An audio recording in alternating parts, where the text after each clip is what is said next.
এখনো জিন্দা শহীদ জনাব এটিএম আজহারুল ইসলাম এখনো জেলখানায় পচতেছে। বানানো বিচার ব্যবস্থা, বানানো বিচারপতি। হুদায়বিয়ার সন্ধির যে ঘটনা আমরা শুনেছি এতদিন পর্যন্ত, শুধু শুনেছি অনেকে, কিন্তু এখান থেকে শিক্ষাটা আজ অনেকে নেয়নি। বাংলাদেশের এখন যে অবস্থা, এই শিক্ষা নেওয়ার সময় এখনই। নবীজি 1400 মানুষ নিয়ে এসেছিলেন সাহাবায়ে কেরাম নিয়ে হজ করার জন্যে। হুদায়বিয়া নামক যে জায়গাটা এখন কূপ আছে, এখানে এই জায়গায় নবীজি আশ্রয় নিলে আস্তানা গাড়লেন, তাবু গাড়লেন। কাফেরদের পক্ষ থেকে এখানে প্রতিবন্ধকতা সৃষ্টি করা হয়েছে যে না, আপনাদেরকে আমরা আর যেতে দেব না। বিশ্বনবী তাদেরকে প্রস্তাব দিলেন যে আমরা কিচ্ছু নিয়ে আসিনি সাথে করে, শুধু হজ করেই চলে যাব। কাফেরদের পক্ষ থেকে আওয়াজ এলো না, আপনাকে আমরা যেতে দেব না, তবে আমাদের একটা প্রস্তাব আছে। আপনি যদি আগামী বছরে আসেন হজ করে যেতে পারবেন, কিন্তু এবছরে আপনাদেরকে আমরা আল্লাহর ঘর কাবায় যেতে দেব না। কি নিষ্ঠুর আচরণ! তাকান, আল্লাহ পাকের নবী আল্লাহর ঘর তাওয়াফ করবে, বাধা দিচ্ছে যারা আল্লাহকে বিশ্বাস করে না তারা।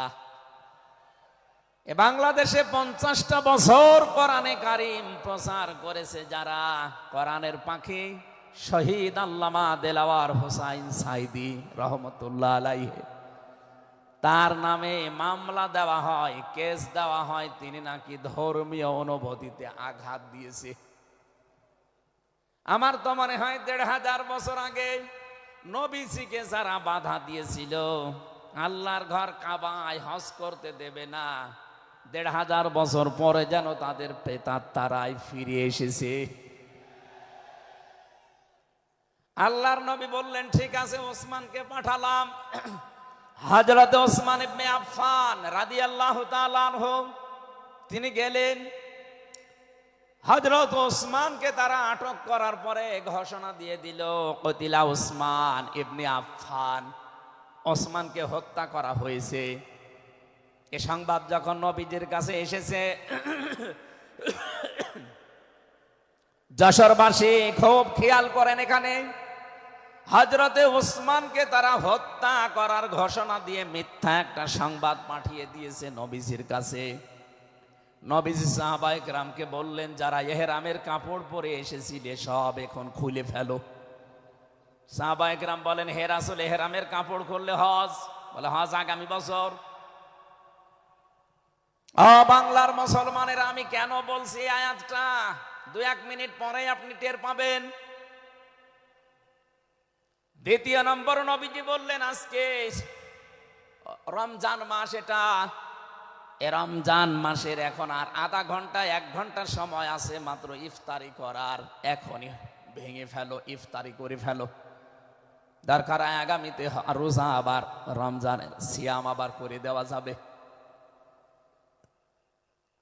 যে 2টা সিদ্ধান্ত নিলেন, 2টাই ফরজ, একটা রোজা একটা হজ।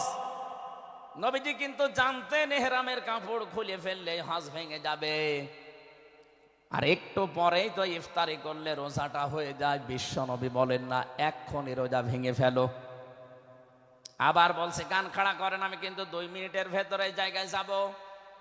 এত বড় 2টা বড় বড় ফরজ বিধান নবীজি লঙ্ঘন করছেন, কারণটা কি? কারণ একটাই, ওরা একজন নিরপরাধ মানুষকে আটক করে হত্যার ঘোষণা দিয়েছে। আপনি বাংলাদেশকে 15.5 বছরের সাথে ওই ঘটনাটা মিলান। একটা নিরপরাধ মানুষ, মাত্র একজন, তাকে আটক করে হত্যার ঘোষণা দেওয়ার কারণে যদি নবী মুহাম্মদ রাসূলুল্লাহ হজ ছেড়ে দিতে পারেন, রোজা ছেড়ে দিতে পারেন, তিনি ওই বাবলা গাছের নিচে হাত দিলেন। সাহাবায়ে কেরামকে বললেন, আমার এই হাতের উপরে সবাই হাত লাগাও, আমি আজকে তোমাদেরকে বায়াত গ্রহণ করাবো, শপথ নেব তোমাদের কাছে। 1399 জন নবীর সাথে আছে, আর হযরত ওসমানকে যেহেতু তারা আটক করেছে, এই 1399 জন সবাই নবীজির হাতের উপরে একটার পরে হাত দিতে আছে। বিশ্বনবী ডাক দিয়ে বলেন, সাহাবীরা, জিবরাইল এই মাত্র সূরা ফাতাহা এই সূরার 18 নম্বর আয়াতটা আমাকে তেলাওয়াত করে শুনিয়ে গেল। জিবরাইল এসেছিল, তোমরা কেউ দেখতে পাওনি। জিবরাইল আয়াতটা শুনিয়েছে, লাকাদ রাদিয়াল্লাহু আনিল মুমিনিনা ইয ইউবাইউনাকা তাহতাশ শাজারাতি ফাআলিমা মা ফি কুলুবিহিম ফানজালাস সাকিনাতা আলাইহিম ওয়া আসাবাহুম ফাতহান করিবা। খুব খেয়াল করেন, সেই সময় পর্যন্ত আমি চলে এসেছি। নবীজি নিজের বাম হাতটা সাহাবায়ে কেরামদের উপরে রেখে বললেন, সাহাবীরা, আজকের এই বায়াতের উপরে, শপথের উপরে আল্লাহ পাক নিজেই জানিয়েছেন যে তিনি রাজি হয়ে গেছেন। আয়াতটা শুরু করার আগে আল্লাহ দুইটা তাকিদ দিয়েছেন, লাম এবং কদ। লাকাদ রাদিয়াল্লাহু আনিল মুমিনিন। আল্লাহ পাক বলেন, আমি নিজে মুমিনদের উপরে অবশ্যই অবশ্যই রাজি হয়ে গেছি। রাজি হব না, হয়ে গেছি। তাহতা শাজারাতি, এই গাছের নিচে আপনার হাতের উপরে যারা হাত দিয়ে আজকে শপথ বাক্য পাঠ করছে যে ওসমান হত্যার বদলা না নিয়ে কেউ মদিনায় ফেরত যাবে না, আমি আল্লাহ তাদের মনের খবর যেহেতু জানি, ফাআলিমা মা ফি কুলুবিহিম, তারা যে শপথ নিচ্ছে এটা কিন্তু লোক দেখানোর জন্য না, এটা মন থেকেই। ফানসালাস সাকিনাতা আলাইহিম, তাদের উপরে আমি আল্লাহর প্রশান্তি নাযিল হয়ে গেছে অলরেডি। ওয়া আসাবাহুম ফাতাহান করিবা, তাদেরকে আমি আসন্ন একটা বিজয়ের সুসংবাদ দিচ্ছি। সুতরাং এই বায়াতের দোয়ানের উপরে যেহেতু সবাই হাত দিয়েছে, ওসমানের হাতটা এখানে নেই, হে নবী আপনার বাম হাতটা উপরে তুলে ধরেন, এইটাই আমি ওসমানের হাত হিসাবে মেনে নিলাম।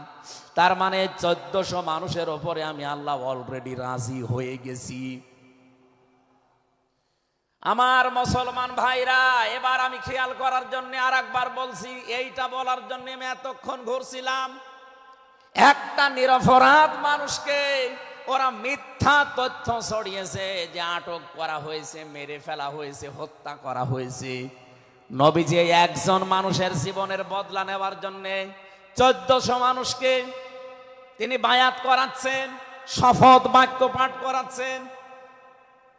একটু খেয়াল করেন তো, একজন মানুষের জীবনের জন্য জীবন দিতে প্রস্তুত 1399 জন, আর নবী সহ।